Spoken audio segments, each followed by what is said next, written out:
Aries, the channel of Future Tarot. Today we're going to do your March love reading for the Sun, Moon, Rising, Venus signs of Aries. Please take what resonates with you, toss the universe what does not. It's not meant for you, and that's okay. Check out other placements, and you know, if you connect there, okay?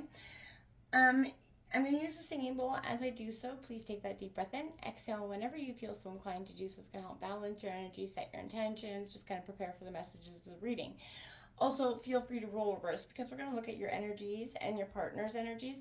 Again, this is a love reading definitely for the coupled signs, not for a single. We'll be doing later on this week. So definitely taking a look at the signs that are in union, okay? But that being said, we are going to feel free to roll reverse. Don't, force anything to fit. If you fit better over here, they over there, you know what I mean? Feel free to roll reverse. If you're new or returning to the channel, welcome. So happy to have all of you. Thank you so much for liking, sharing, subscribing, commenting. It means so much to me to see the channel growing. I truly appreciate that, okay? Also, sorry for the delay in readings. I've been going through so much change and transformation myself. So that kind of has I needed a little healing process, but we're back. We're good to go. Let's get started, okay? So in your meditation, we're going to do the singing bowl here, but in the meditation, I did draw some oracle cards to kind of feel for what's the energy of your relationship currently. So we'll take a look at that in just a second, but let's get started.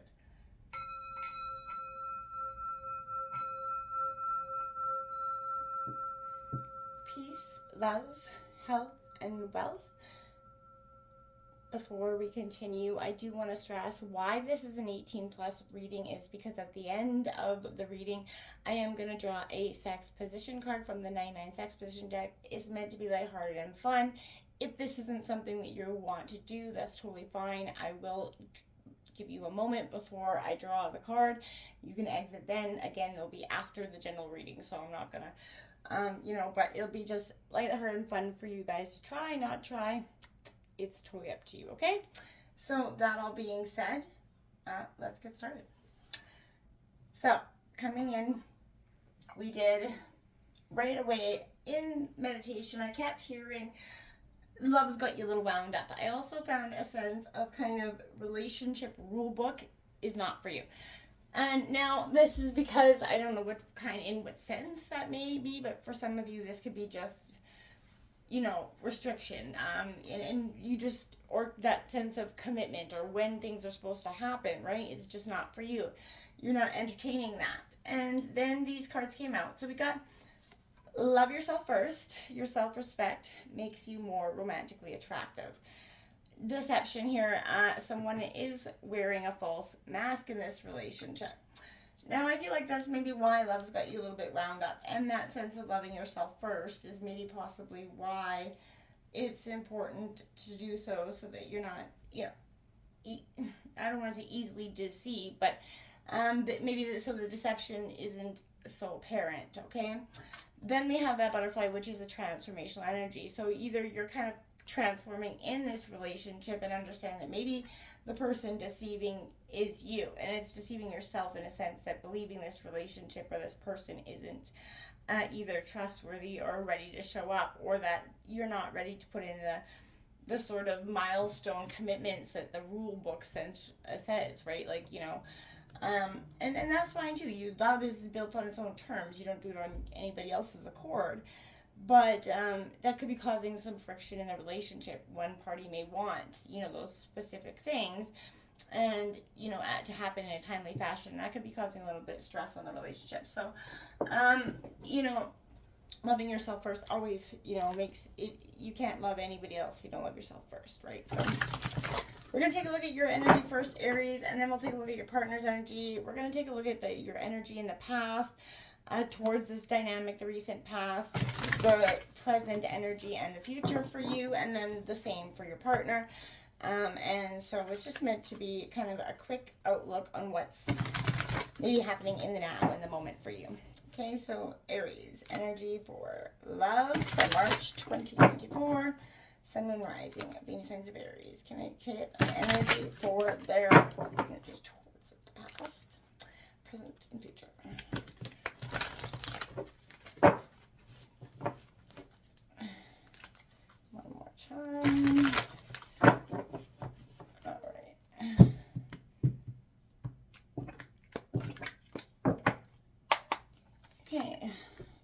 So we got the Four of Pentacles in reverse, a sense of Taurus, Virgo, Capricorn, but possessiveness in the recent past for you. The present, we have the Prince of Swords coming out, the Challenger, Gemini, Libra, Aquarius energy. And the future energy we have, the Ace of Wings, that is upright. That is Ace of Swords, Gemini, Libra, Aquarius, but a sense of triumph. That's what the future has, a sense of triumph. The bottom of the deck, we have the Princess of Wands here, a motivational, adventuring kind of energy that's in reverse. So that could sense that, you know, upcoming energy is a sense of you're not really wanting to bold into any adventures, kind of sticking it out where it's at. We're going to take a look at where your partner's at, energy is, and then we're going to get into the reading. So I got 3 cards for Aries partner, Sun, Moon, Rising, and Venus signs of Aries, their love interest. Now, Aries, again, like I said, feel free to roll reverse. If your partner's energy fits better there, that's where it is, right? It's coming in. All right.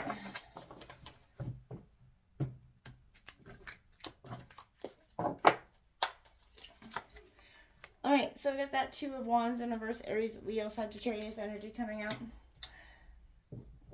All right, so that is, again, that's your energy. So maybe you are fitting better on this side, but it could be, again, just the energy that they're taking on. We got the 9 of Swords coming out here, Gemini, Libra, Aquarius energy in reverse in the present. And the future has that sense of balance coming out. This is Justice card in traditional tarot.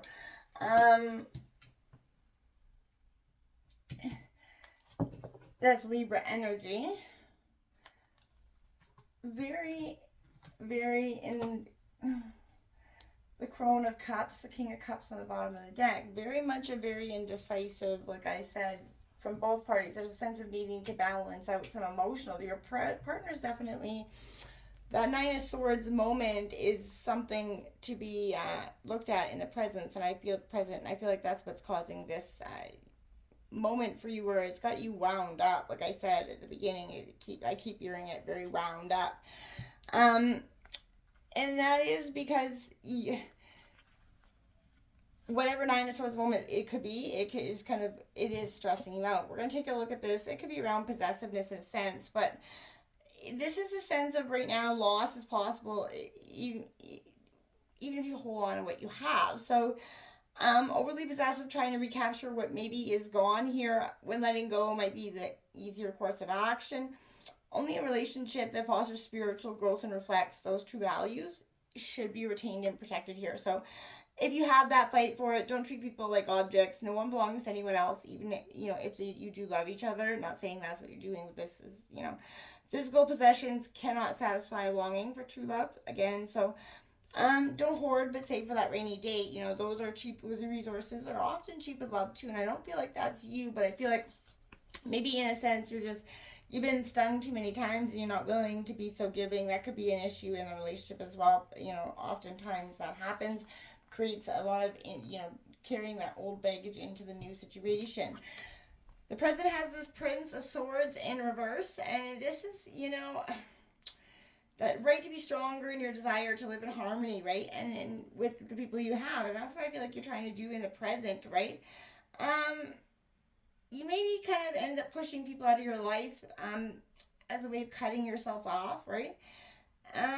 You have very strongly held beliefs. So, you're willing to fight and sacrifice for them, absolutely. But they may not be worth the degree of trouble caused by fighting for them, right? People could get hurt here, so I feel like, again, be mindful. Be careful not to get dragged into, that good fight, right? That quarrel. You may not win this one, even if you or your opponent likes that good fight, but someone's testing you, right? A cat and mouse game here, and I feel like that's what this is. This is why you wound up. They're and I feel like you're almost done with that sense of, I'm done with you winding me up all the time and then kind of letting me loose. There's a very deceiving energy, right? And that could be it as well, as where the deception lies, maybe not physically, is that they keep leading you to this point of believing that they want this and it isn't really appearing there. This Ace of Swords is triumph, right? You have the right idea going here. Let it focus, organize. Your life will manifest the exact kind of relationship you want. As long as, again, you don't get obsessive or possessive about it, but keep thinking the way you've been thinking. Ask the important questions to everyone, especially your own self, right? Like long-term goals, major principles enable you to make that relationship, all it can be here, but you have knowledge and the wisdom and the willpower to apply it. So, maybe reading a self-help book or a relationship, you are going to overcome this. You're going to see this sort of deceiving energy for what it is. And maybe that's what pushes this right over the edge, in fact, is that sense of, okay, well, now you keep pushing. Now you're going to get that pushing energy. You want what you pushed for. Well, here it is. Now, for some of you, that may be good or bad. This Two of Wands is a Mars and Aries energy, and it's sexual energy that is very overwhelming, explosive to work with. And if they're not grounded here, I feel like it can feel volatile, but this volatility, it can be channeled, right? Just as a combustion engine, channels explosions to create movement, right?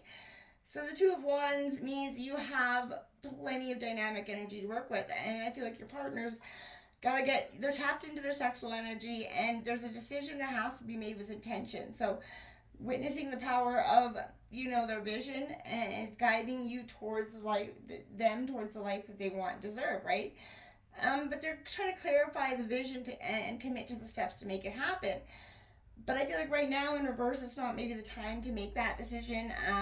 They should kind of turn inward to burn away all that's keeping them from the clarity that need to move forward. Because right now I don't feel like moving forward is going to be very wise in that sense, because there's a lot of, like I said, obstacles or burdens here. Now this Nine of Swords, which is a Mars and Gemini energy, and again, this is definitely a sense of, there's not a lot of positive words to say about the Nine of Swords, but every card has a silver lining, so I feel like you're either nearing the end of a journey. The stress may not be over, and that's why I feel like the present, they're starting to see that you're ready to back away from this situation. And the only way out is through. And then, this is a connection relationship. They want to sustain them, but, their suffering is coming to an end, or that it is avoidable here, I feel like. So it can also mean a shift in perspective that's necessary here. To know your way through the pain without getting lost in it. So as you in the present moment, as you start to break free, they're going to, obviously it's going to hurt, right? And I feel like that is going to have a lot of painful moments for them. And this is, like I said, the future, which is balance, justice, Libra energy. Surrendering to the heart without losing the integrity of the mind, right? This is balance of two opposing kind of forces.